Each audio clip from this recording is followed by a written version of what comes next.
Welcome to the EchoCast. I am Bon. Let's talk about games. First, I'm doing a giveaway. It's a 1-to-1 scale, wearable Mass Effect N7 helmet, and you can enter by clicking on the link to my Twitter and checking out the pinned message or looking in my Linktree link. Check it out. This week, we will be talking about the Summer Game Fest fiasco. I don't know. Xbox and Bethesda's showcase and some predictions, Escape from Tarkov news, and much more. A few things before we jump into the show. Subscribe to the show on your platform of choice, and if you are on Spotify or iTunes, please rate the podcast, and if you're so kind on iTunes, leave an actual review, but at least hit that 5 stars. That's all I ask. If you're on one of those apps, just do it right now. Just hit the 5 stars. It helps me get noticed. Thank you. If you're on YouTube, please subscribe to the channel, like this video, and hit the bell icon in order to be notified when I post more videos. I post the podcast, I post stream VODs, I post commentary and reporting videos. I even do a review here and there. Last, please join the show's Discord by clicking on the link in the description of the podcast or the video. Come talk about the podcast, come talk about games, come talk about sports, whatever tickles your fancy. Let's come chat. Getting into it, let's talk about some gaming news. Summer Game Fest thoughts. So I'm just going to talk about the games I thought were notable for me. And in general, I think for maybe a lot of people, especially if you're listening to this podcast and listening to me drone on, I have to imagine it's because we share some taste. The first one was the Callisto Protocol. You've heard me talk about this if you've listened to the show. I'm interested in this. I'm not really in the spooky games. This is made by the people who made Dead Space, or a lot of the higher ups. And yes, there is a Dead Space remake being released in a few months after this will be. Just ignore that for now. This looks really cool. It looks like Dead Space. It looks like an up-to-date Dead Space, and that's probably what they're going for. I'm sure it's going to have obviously a different story and stuff like that, but it looks like it's Dead Space, and that's okay. I think it looks beautiful graphically. It looked really, really good. What they showed a few fairly small gameplay tidbits. These aren't my type of games normally, but I'm kind of hankering for anything that looks current gen-y. And this definitely does. One thing that Dead Space was known for back in the day was it's like, I don't even know if gruesome is appropriate. Just nasty death scenes for your main character. And they already showed that. They showed the top of his head getting bit off. They showed him getting thrown into like a generator where he just gets slowly just ripped apart. I have to imagine it's going to have that kind of gore porn thing to it. And that's cool. Whatever. I'm in for it. I'll at least check it out. So I thought the Callisto Protocol looked great. Modern Warfare 2, which is coming out later this year. It's a sequel to the 2019 Modern Warfare Reboot, I guess. I believe it was more of like a prequel to Call of Duty 4, but whatever. I thought it looked great. People were kind of complaining about how it was kind of a mundane showing, where typically when they show off the next Call of Duty, especially Modern Warfare, they show off something with lots of explosions and lots of crazy action. This had some of that, but it was definitely a more mundane, I think, showing from one of the levels you're going to play. I thought it looked great. I think the game looked really nice. And they had some set pieces that looked really cool. It got me going. I'm excited for it. Obviously everyone has their own takes. My take is that it looked really fun and I'm excited to play it.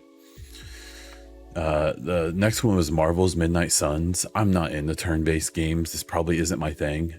it's just notable to me that if you're a Division fan, which a lot of people who listen found me through the Division, Terry Speer, this is the game he's working on right now. If you didn't know, Terry's been gone from Red Storm since like late 2021. And so if you didn't know that, yeah, he's gone. He's not at Red Storm. He's not working on Heartland. He's kind of doing his own thing now. And this is what he's working on. This is kind of back to his roots a little bit. Obviously the Division is like this looter shooter RPG-ish kind of game. He, his previous projects and the games that he's worked on in his history are much more kind of in this Midnight Suns genre. So I'm excited for him. It's cool to see good people working on games. And there's this weird feeling I have about the devs of like the Division and Division 2, where like obviously I would love to see them working on that franchise again, but then there's also a lot of excitement I have for those devs to work on other franchises and stuff, because I just know for a lot of those devs how draining the Division franchise was for them. And so to see a bunch of them get to work on a Star Wars game or on Midnight Suns or wherever they've gone, if they left Massive, it's just exciting and good for them. The last bit that was exciting to me, even though I'm not super interested, was The Last of Us. Obviously, the leak of it sucked for Jeff Keighley and everyone involved. The Part 1 remake, I've seen people being like, oh, they already remastered it for the PS4. Why are they doing this again? I thought the differences in the graphics and stuff were like stunning that they showed. And I don't think people realized that the before and after was the PS4 remake or the remaster and the remake that's coming out. I think people thought, because you remember games looking better than they looked. I think people thought that was the original game in the new one, and it wasn't. The original game looks way worse. That was the remaster from the PS4 compared to the PS5 remake. Not just PS5 though, it did say it's in development for the PC. I would put $100 on that PC version is going to be ready at the same time. Sony just they don't want to do day and date, man. And they won't for a long time. That's not coming anytime soon, because they want people to have a reason to buy PS5s. And that's a fact, in my opinion. So maybe those things contradict each other, but not to me, because this is my house and you're here. So kick up your feet and strap on in. They also talked about factions too, which I don't know if they even said that's what it's going to be called. But factions was a multiplayer mode for the original Last of Us. People have been waiting for this factions too, since the Last of Us 2 came out. And this appears not to necessarily be that. From what they said during the show is that it was supposed to be that. What they're working on was going to just be a relatively simple multiplayer mode for Last of Us 2. And then as they made it, it turned into something bigger. And they were more ambitious than that and have decided to make it this big thing. I will have a story to tell about that as it relates to another game one day, but that today is not that day. So, okay, like that seems really cool. I'm curious to if that will come to PC as well, and if there's going to be crossplay, and we ask all those questions, because it kind of sounds like, from what they were saying, is that this new factions thing is going to be like, it's going to be a standalone game. We know that, and it sounds like it's going to be something fairly big, right? So we'll have to wait and see. So that's what stood out to me. There was a lot of games. So kind of for my thoughts about the show and why I think it was the way it was.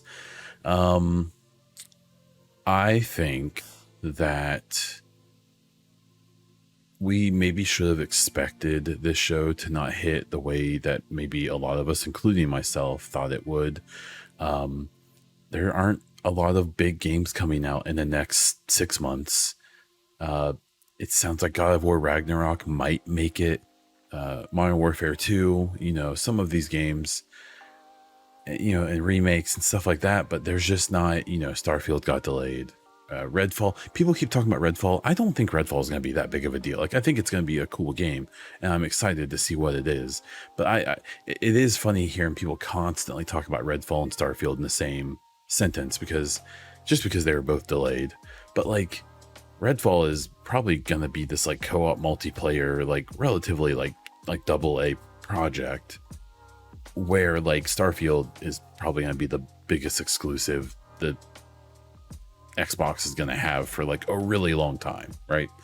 So I think this show it's weird. I think there's blame to place on people maybe expecting too much. I appreciate what Jeff Keighley's trying to do. He's trying to replace E3 because of its woes. He's trying to kind of do a thing that people wish E3 was, or still was, depending on how you look at it. But this was really like a shove a dagger in the heart thing, from when it comes to like public perception, where like if this show would have had even just a couple like really exciting announcements and maybe not been 2 hours and not felt so drawn out, it could have really left people with the taste of like, we don't need E3 anymore. Like, Keighley's got it. And I think I've seen a lot of other people are left with, okay, maybe E3 does have a place. And something I said specifically is that like, I think the show proved that maybe it's good for E3 and Keighley to exist. It would probably be ideal for them to be competing with each other, because competition, breeds improvement. It just does. Because competition forces the competitors to get better, not sit on their laurels, not sit on their hype, and it makes them keep trying. And I'm not saying Jeff didn't try. I don't think there was a whole lot of material for him to work with. He did shoot himself in the foot in a few ways. He hyped this event up, which he should, but doing things like having this show live in like IMAX movie theaters in a few places.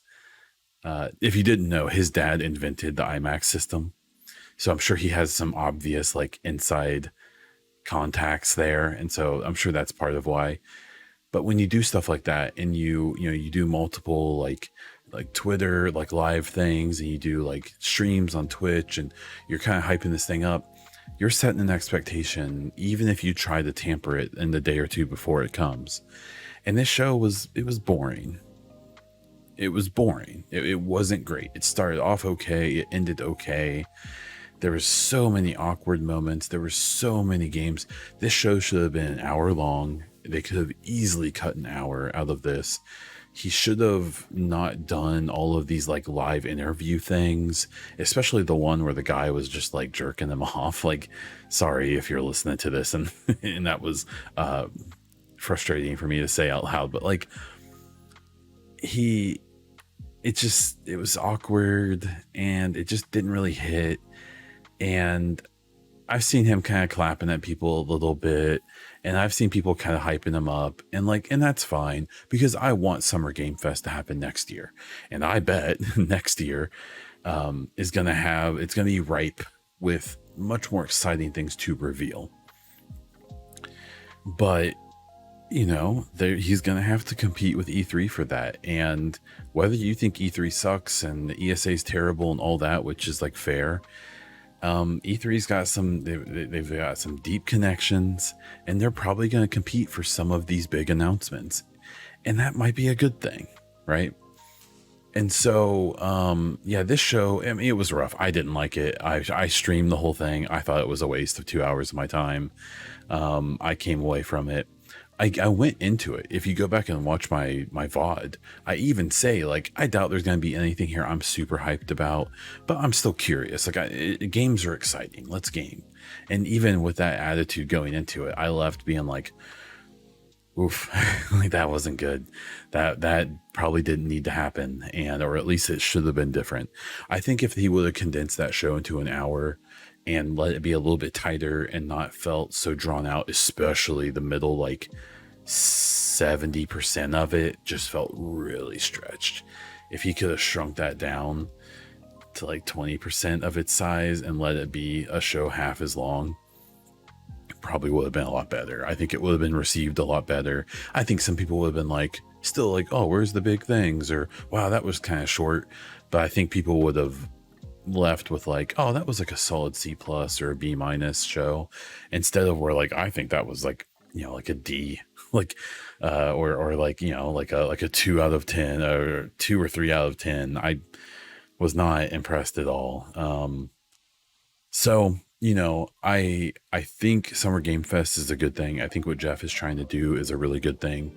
I think it'll be a better thing next year if E3 really happens like the ESA says it's going to, because Keighley's going to do an in-person event. I'm sure E3 is going to try, and they're going to be competing. They're going to be fighting and scrapping for big announcements. And I think next year there's going to be a bunch of big announcements, because there's going to be a lot more games coming out in 2023 and 2024, where there's just not very many coming out in 2022. And there probably may not be even that many in the first half of 23. But so I think, you know, next year sets up a big race between the ESA and Jeff, and whether we'll see them try to collaborate, which I kind of doubt, or how we see them compete is going to be interesting. I'm excited to see it. So, yeah, so that's where we're at. Okay, next up, let's talk about the Bethesda and Xbox Game Showcase. So basically, I'm going to list off a bunch of the studios. I think we'll show something during this show and kind of talk about what that could be and how likely I think it is to show. So we'll start off with 343, the maker of Halo. I think they will show some kind of preview or teaser for a Halo Battle Royale. That's being pretty heavily hinted and talked about right now. There's an outside studio who people suspect are working on that. It's a studio that's worked with them multiple times to do like basically support on their previous games. And people are excited about a BR. I think a BR is a great idea for Halo Infinite. And it probably should have been there at launch, but there's a lot to say about how Halo Infinite should have launched. I still really enjoyed the story, the single player. I thought the multiplayer was really good. It just didn't hold me, and it seems like that's been the issue with a lot of people. So, but yeah, I think we see that. I think they have to show something for Halo, especially due to the delays. I think if Redfall and Starfield were still coming, I think that Halo would maybe take a back seat, because they know its reputation isn't in the best spot right now. But I think we'll see. I think they'll go back to old reliable. The next studio is Arcane. This is Redfall, so we know it's been delayed. I even remember back, I want to say it was maybe their showcase last year in the summer, when they showed this off like a CG trailer, and I remember being like, that's supposed to come out in a year? Like, you're not even showing us gameplay or like anything. Like, this is a pure CGI trailer of a game we have never heard of. Like, okay. And then when it got delayed, I was like, well, yeah, we don't even hardly know what it is. Like, of course it got delayed. It was supposed to come out this summer. So I think we will see something. I don't know if we'll see gameplay, because I still don't think it was ever going to actually come out this summer. So I don't have a ton of faith that it has like showable gameplay, but maybe it will. There has been multiple sources reporting that Phil Spencer was really pushing these studios, saying like, if we're going to show your game, we want to show gameplay, not just another trailer, because Xbox has caught a lot of crap for that over the years, especially the last 2 or 3 years. They've been really bad about like, here's a trailer for a game that's going to come out in 7 years.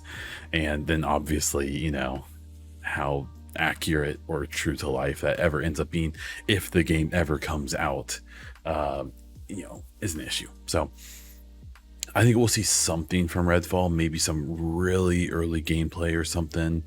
But we'll see. I think we need to see something that at least gives us a clearer idea of what that game will be. In a similar situation, we have Bethesda. They obviously have a pile of things that they could show. I still think Starfield is the star of the show, for them at least. And I think we'll see it. And I think we'll actually see quite a bit of it. I don't know, I expect to get the classic Todd Howard, like smoke and mirror show of, I'm sure he'll mention the delay, but he'll probably mostly just kind of show stuff about the game, which is fine. It would be cool if they kind of even just said like, hey, we just want to take a little extra time to work on this system and that system. I don't think that's going to happen because you're talking about the same person and people who, with a straight face, were trying to sell us Fallout 76, and we know how that went. So I still have a lot of faith that Starfield's going to be like really, really good. I'm really excited for it to this day. I just don't have a ton of faith that they're going to be very frank about it. But I think we see it, and I think it ends up being a pretty big part of this show. The Coalition. So this is the Gears of War studio. Gears 6. There's, I would say, a pretty good chance that Gears 6 has been getting worked on for a while. If you don't know, the Coalition is one of, I imagine, I believe, one of the closest studios with Epic in the Unreal Engine. Ever since the first Gears, it's always been on Unreal. A little fun tidbit is that if you're a Mass Effect player, if you think about Mass Effect 2 and especially 3, the combat in that, it basically feels lifted out of the older Gears games that were coming out around the same time, because it was on Unreal, and they were probably using a lot of the basic combat infrastructure in that engine, which is Gears. So from the Coalition, I think this may be one of the teasers we do get where they don't show gameplay, because I doubt that game is at that point. But I think we'll definitely see some kind of teaser of Gear 6. And I believe there was talk about the Coalition working on like a AA kind of side project that could come out relatively soon. It could be a game that we see this year or next year, where Gears 6 is probably multiple years away.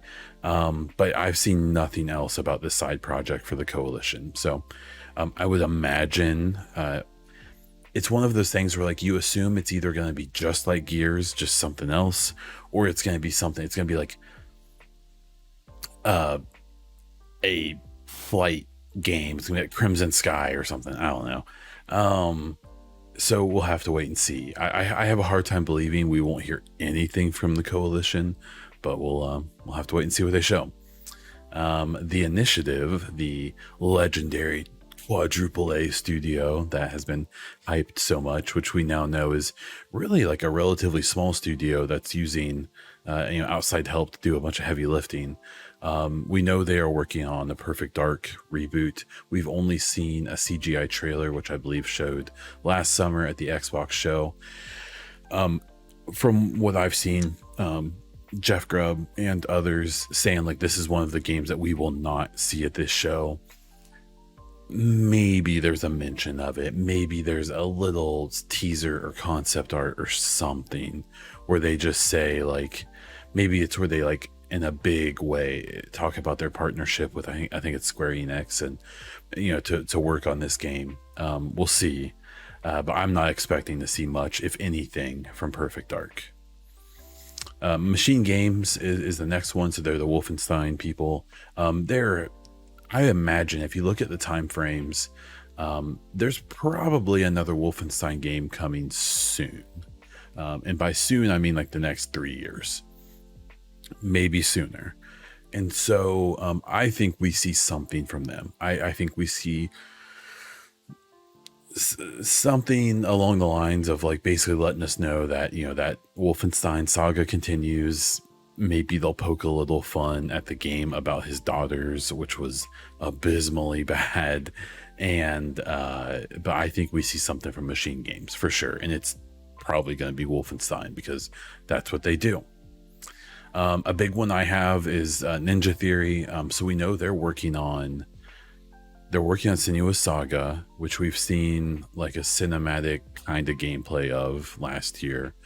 And they're also supposed to be working on, I don't even know if it's a game necessarily. They've described it as more of like an experience. So Ninja Theory seems like kind of like an interesting studio that's kind of artsy fartsy and kind of doing their own thing, while also making this like fairly normal game in Senua. That's a action adventure game with, you know, over the shoulder, what I would typically call like a PlayStation game, this third person over the shoulder kind of game. And Senua's Saga is going to be that. And I've said for a long time, I really think that Ninja Theory is going to be basically trying to put up their dukes against God of War and say, you know, we have this great technology, we have these extremely talented devs, we have these extremely talented voice actors and actresses, and we're coming for that tier of quality. And I think that's it. I think we're going to see legitimate gameplay from Senua's Saga. I think that game comes next year, probably late next year, but I think we see it in like late 2023. And so this very well could kick off their like more organized and more persistent marketing PR for that game. And I'm here for it. I love Senua's Sacrifice, and I just cannot wait to see Saga. And I think we see it, and I think we see it in a big way. Next studio is Obsidian. So we know that they are working on Avowed, which is supposed to come out, I guess, relatively soon, like in the next year and a half. So if that's true, I think we'll see something substantial from it. The other project they have is the Outer Worlds 2, which the original game, you know, it was basically Fallout in a smaller package, and I freaking adored it. I loved the Outer Worlds game, and I know some people were kind of mixed on it. I thought it was great. I really enjoyed that game. And so the Outer Worlds 2 is a very, very big, exciting thing for me. The last show, they had a whole CG trailer making fun of games that show CG trailers way too early. And so I don't think a single thing in that entire trailer was like actually related to the next game.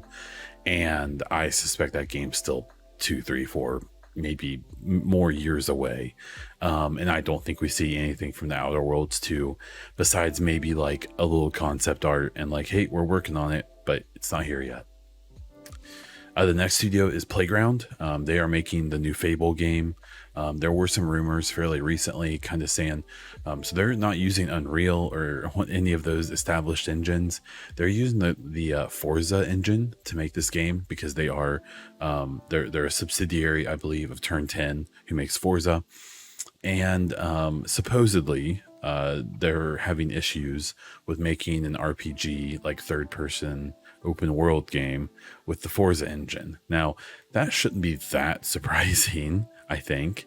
But you know, these people are very smart and very creative, and they'll be like an engine, like there aren't game engines that are only made to make like one type of game. They're just a collection of tools, and most of those tools can be used to make all kinds of stuff. So like, I'm sure, they'll figure it out and it'll be fine. That said, I'd be surprised if Fable is supposed to come anytime soon. I don't think we see anything from Fable. Honestly, I think that they tuck that away and say, we'll show that to them when it's closer, because I don't think it is. A similar situation is Rare. We know that they're working on a game called Everwild. Supposedly this game has gone through like multiple like complete reworks. There has been some reporting that people who work there have pushed back against that and said no, it's not. They I think they've lost some like leadership in their studio, but there's been pushback too of people saying like, no, like just like any game, you know, things are changing as we develop it, but that things aren't that bad. You know, you don't know who to believe. The truth always, in my opinion, tends to lie somewhere in the middle. When it comes to this E3 season or this showcase, I don't think we see anything about Everwild, because I think there's a decent chance that Everwild doesn't even know what it is yet, at least not in a really serious way. So I'm fully expecting to not see that. I am expecting to see from Turn 10, who I mentioned before, something from Forza 8, or I think it's going to be called like just Forza Motorsport, because it's supposed to be kind of a platform game where they're just going to keep adding to it, and there won't be a Forza 8 or a Forza 9, that this is going to be like a new experience that is ongoing. That is supposedly potentially slated for this year, at the end of the year.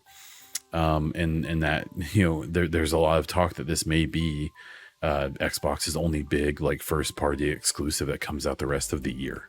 And so I think we definitely 100% see something about the next Forza game for sure. The last one on here, and maybe besides Sinuous Saga, the one I'm the most excited about is State of Decay 3. I think we see something pretty substantial from that game. I think that game comes out in the next 1.5 to 2 years, maybe sooner.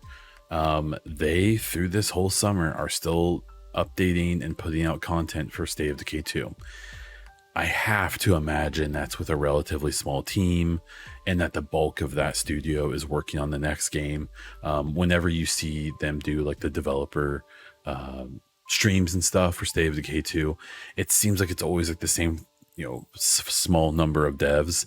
And so I think there's a decent chance that they're doing a lot of work with a small team, and like they in a few months ago did a big revamp of a bunch of the maps, but that was done by a outside studio that they contracted. So that tells me that they must have a bulk of their studio on a different project. We know State of Decay 3 is being worked on, and I loved State of Decay 1.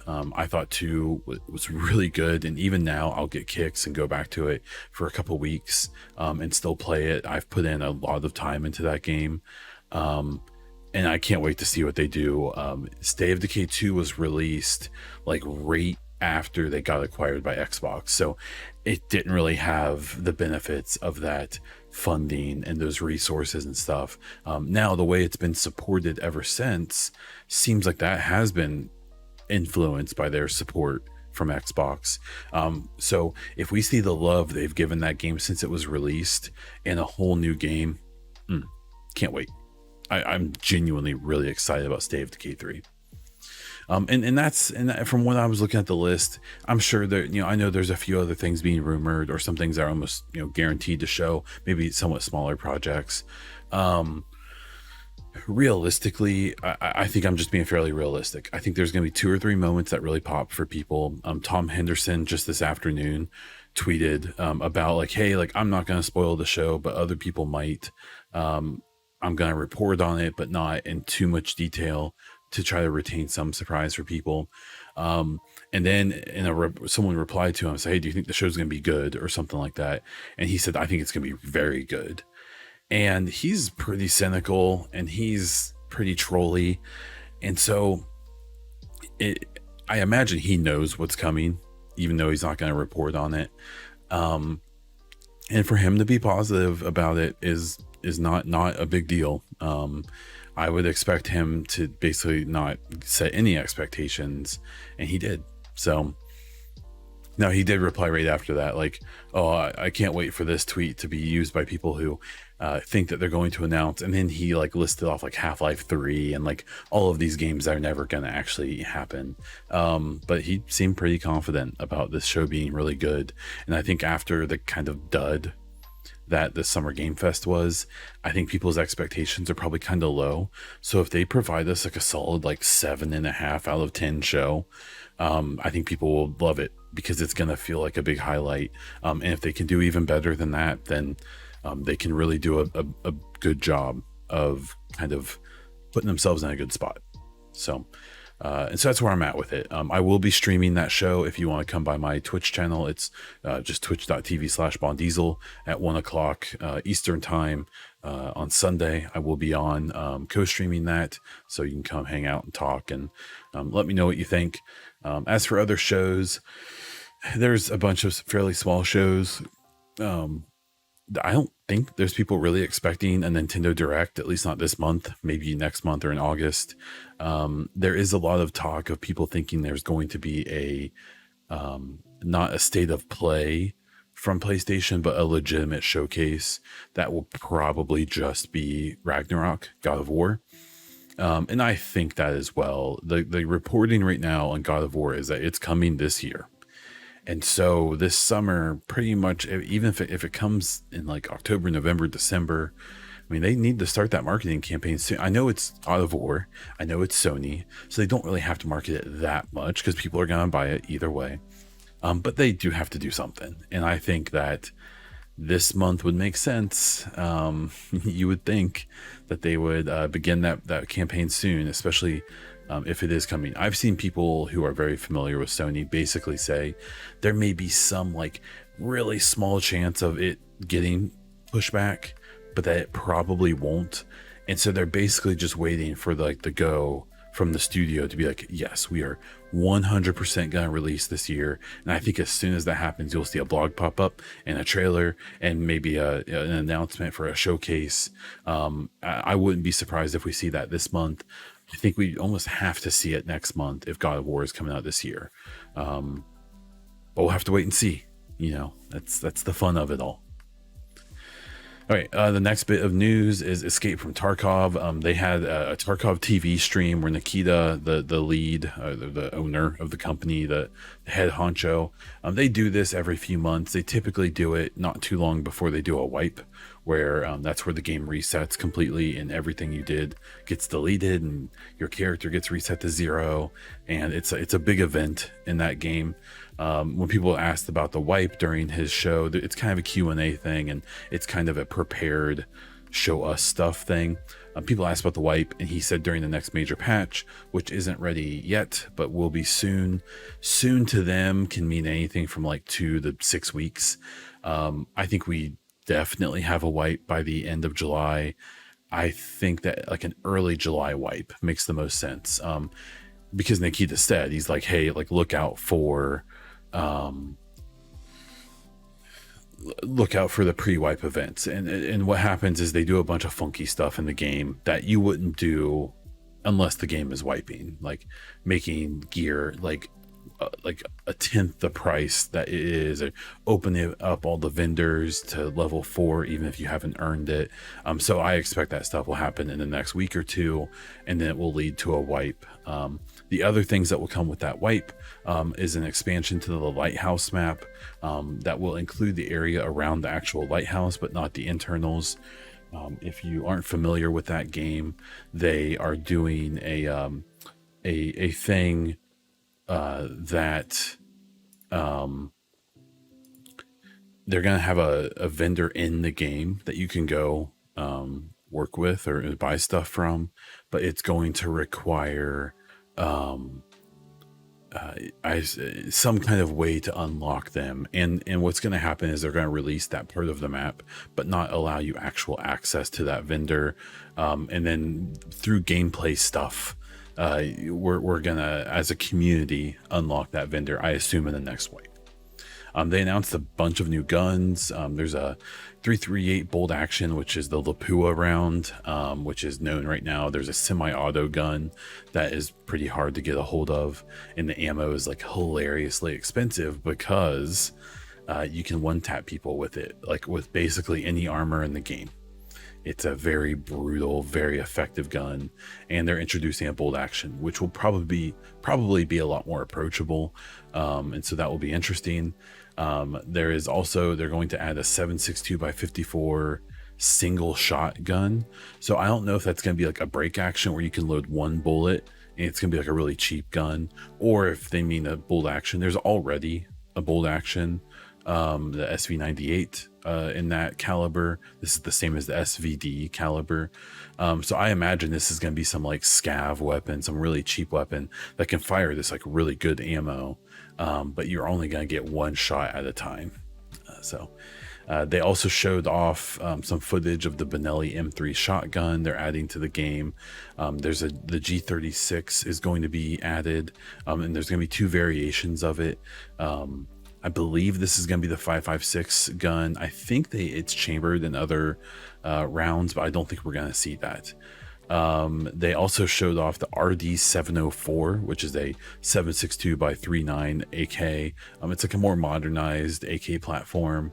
The MGL, which is a 6-shot grenade launcher. Currently there's a 1-shot grenade launcher in the game that people despise because it's hyper OP. So this semi-auto 6-round one, you can only get it from a boss. I'm sure it won't be sellable in the vendor system or in the flea market of the game, but I still think there's going to be a lot of people who are only going to try to farm this boss who carries this. But we'll just have to wait and see how that works out. And Nikita did say there's going to be a bunch of other guns and other surprises that they don't like to reveal everything. They like to let people kind of organically find stuff when they have big new patches, or even small patches sometimes. Mentioning the boss with the MGL, there will be 3 new roaming bosses, and it sounds like they will at least be on the lighthouse and the customs map, but it sounds like there's a chance they could in theory roam any map in the game. And so most of the bosses in the current game only will spawn and roam a pretty small area in specific maps. This trio of bosses being able to roam entire maps, in potentially any map, is a pretty big deal, and that's a huge change to the game. And it will definitely probably cause some sadness in poor PMCs who get crapped on by a sniper, an assault specialist, and a guy with a 6-round MGL. So that should lead to some interesting situations. And then there was some smaller stuff. There's going to be a task for scavs now. They will be introducing this fairly substantial animation revamp that's going to change a lot of stuff. They're changing the way the IR lasers work, where right now you can see IR lasers just on the regular spectrum with no goggles on. They're changing that so the laser or the spotlight, their IR, will only really show if you have night visions on.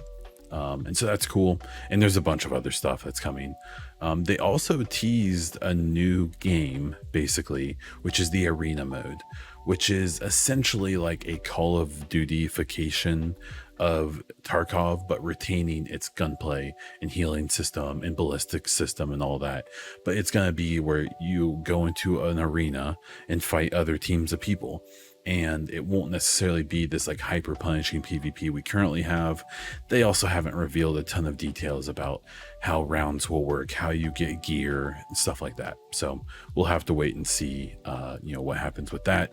But they did make it pretty clear, at one point this arena mode was supposed to be like part of Tarkov, and now it is a separate game for the most part.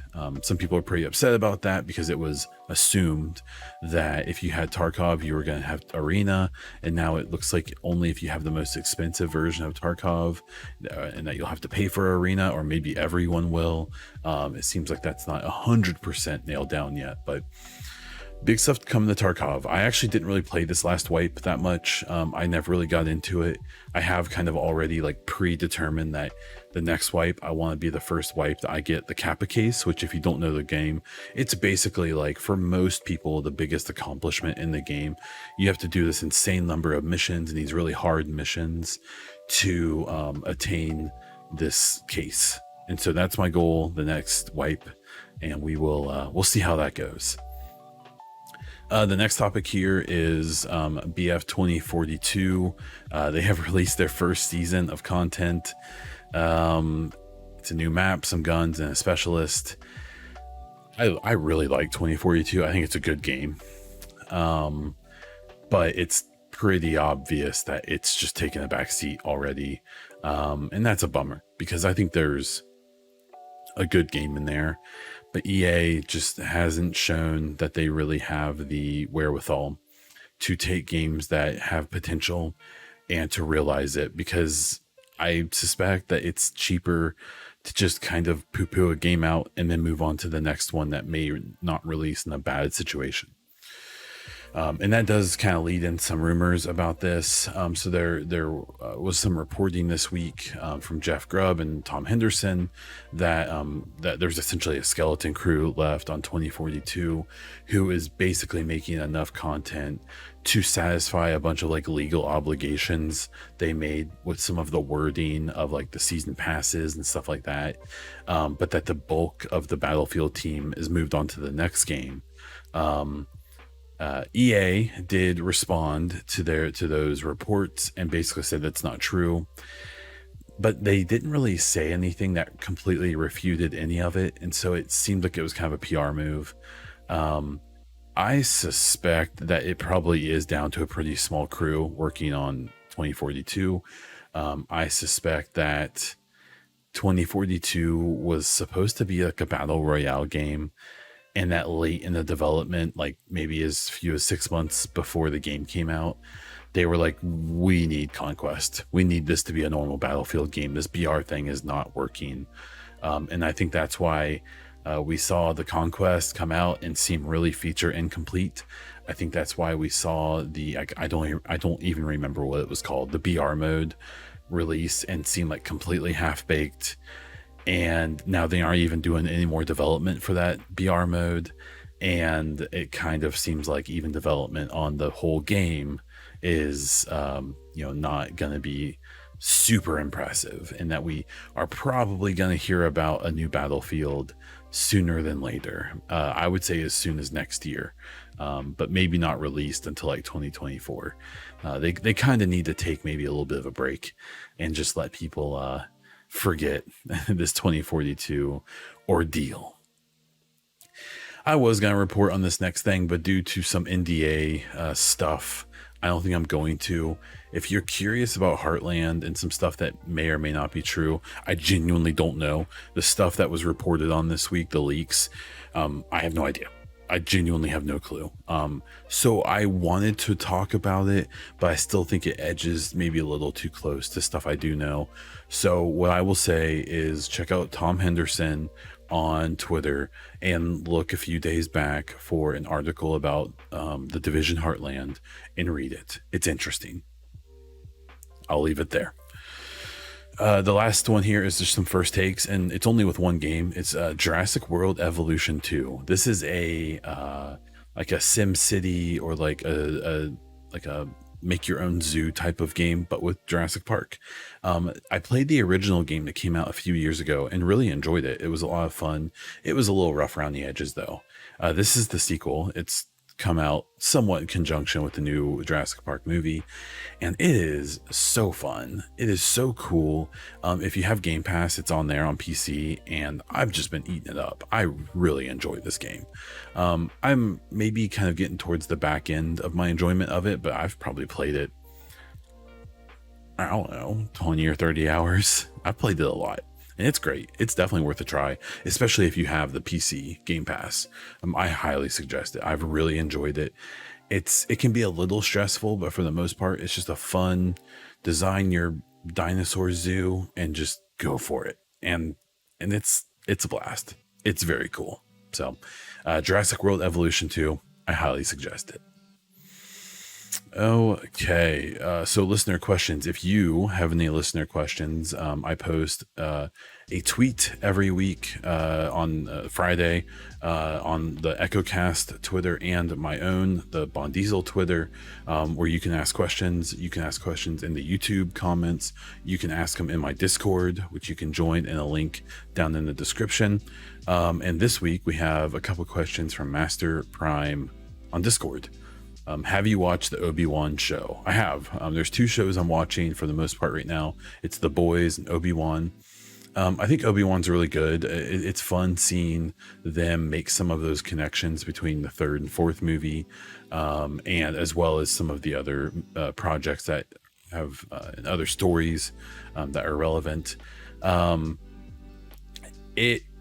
it's just kind of like all of the other Disney shows where they have some moments that look are like movie quality, and then they have other moments that aren't great.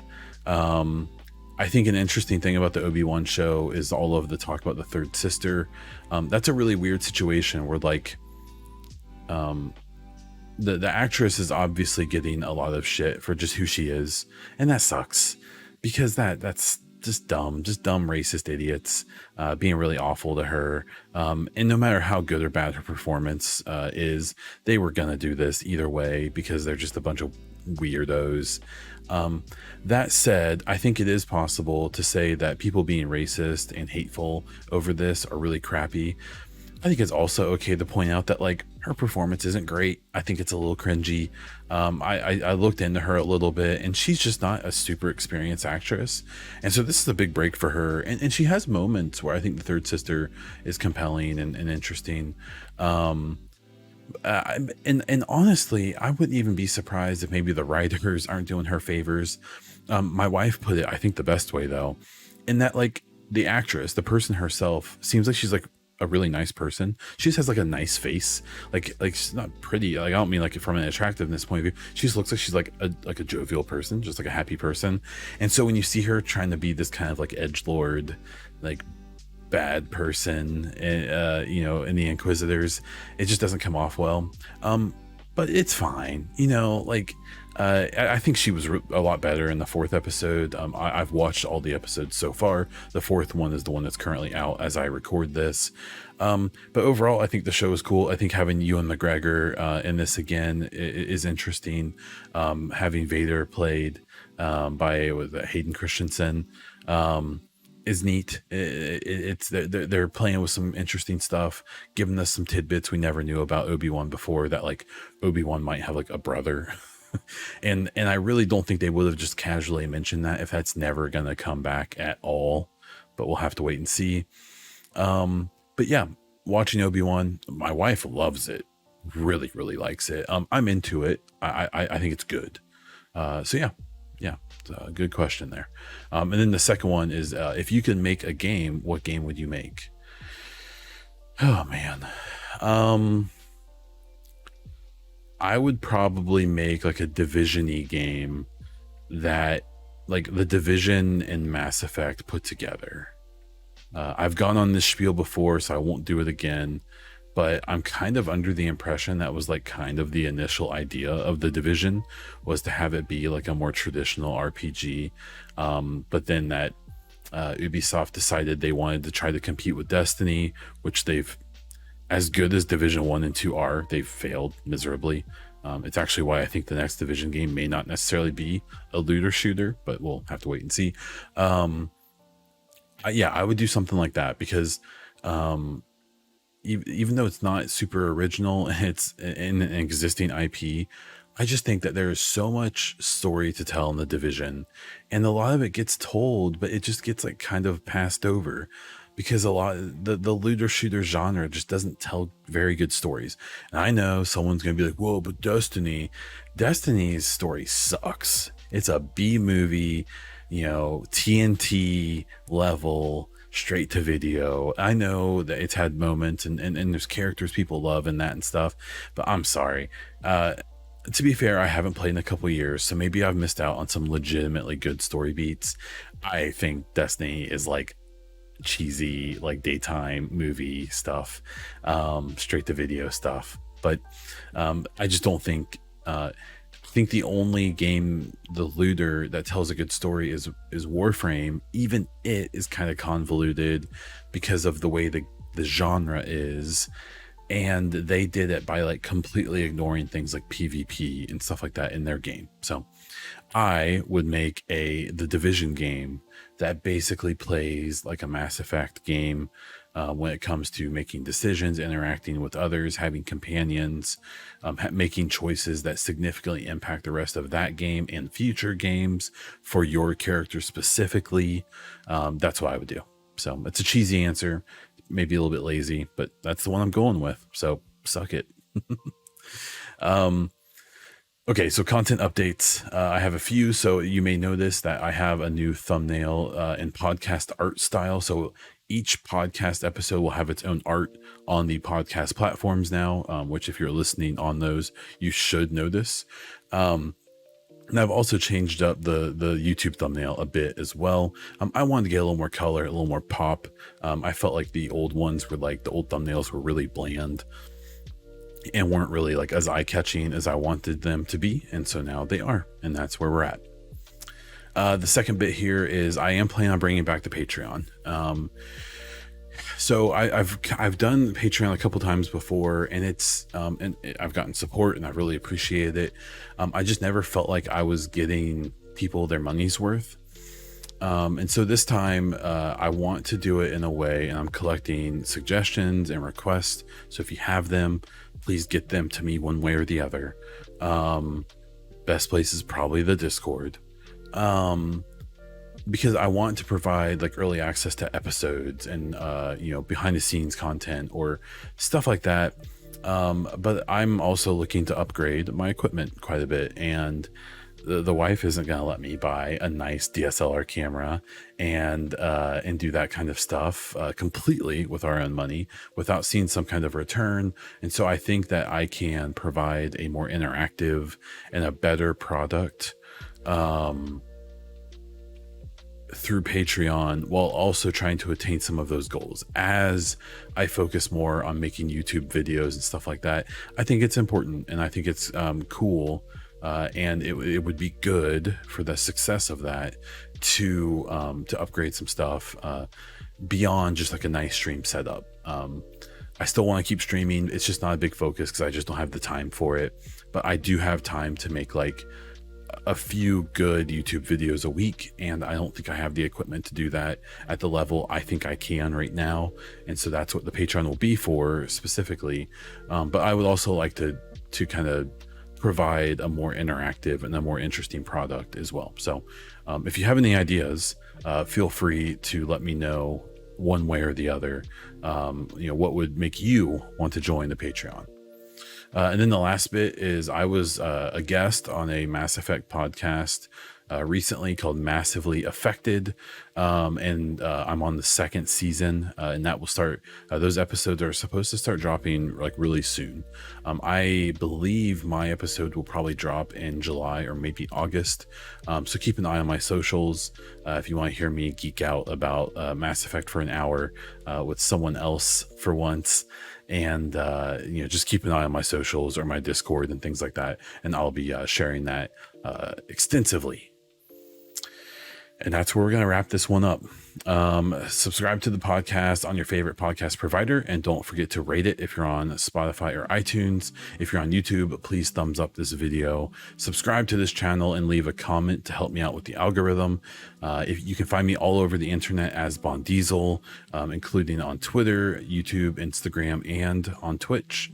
Please check out my EchoCast and Bond Diesel merch at the Streamlabs store in the description link. And that's all I have. So until next time.